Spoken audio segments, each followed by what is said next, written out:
may recall in the second half of 2011, ADSO requested support, and the support they requested was for people to write to their local member, to their ministers, to the senators, even to the Prime Minister if they wished. It was a fantastic response, and to those who contributed, I know I can pass on the thanks to the ADSO management team. More recently though, there's been an interesting twist, because some of those people have been receiving a letter from their minister, local member, and the letters are very short, but in it they attach a so-called fact sheet, clearly identifiable, coming from this Commonwealth government, but that's where it ends. There's no signature block, there's no identifying department, there's no month, and yet this fact sheet, which really I call a disinformation sheet, tries to sway the argument to justify the government's action or inaction, as the case may be, on a number of important issues.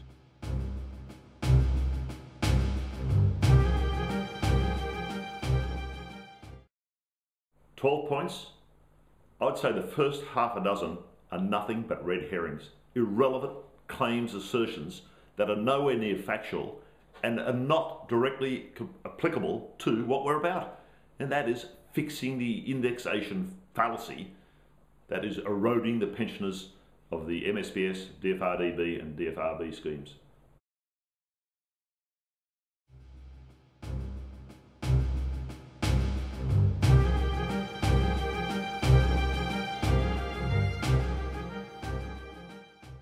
Good heavens, why was this written?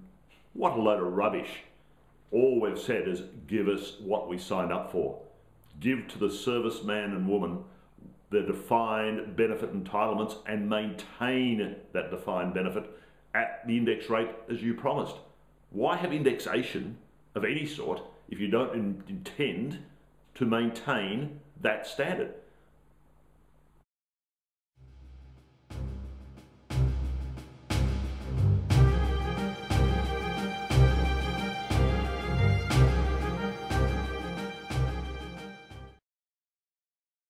Wow, a mouthful.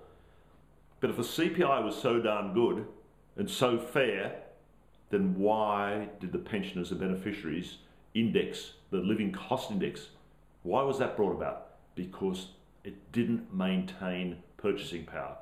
Living standards were being eroded, and you had some wonderful scenes of female pensioners in Melbourne taking off certain parts of their outer garments to get the message across, but the government quickly got it. And they quickly came up with a new index to make sure that they weren't being driven into poverty. And that's exactly what we're after here.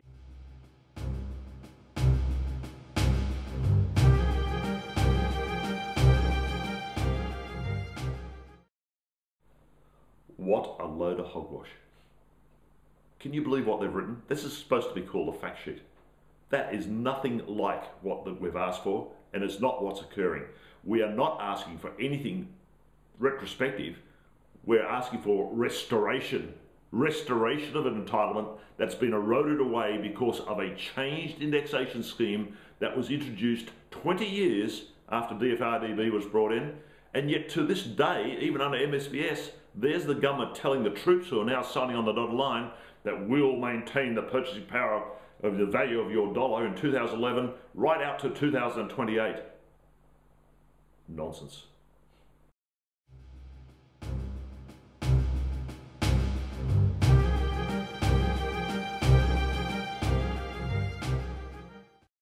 I think we finally, in that last dot point, get to why the government has a problem with this campaign by ADSO to bring fairness into their superannuation.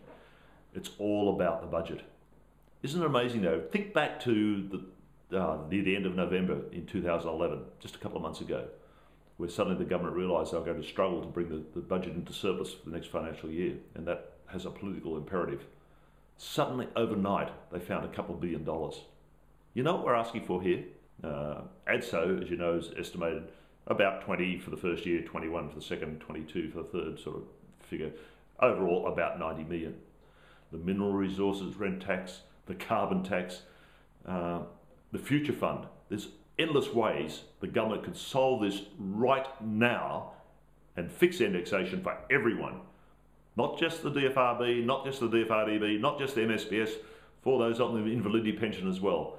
Everyone can be fixed right now with a stroke of the pen. Get on with the government and stop messing around and stop issuing false fact sheets.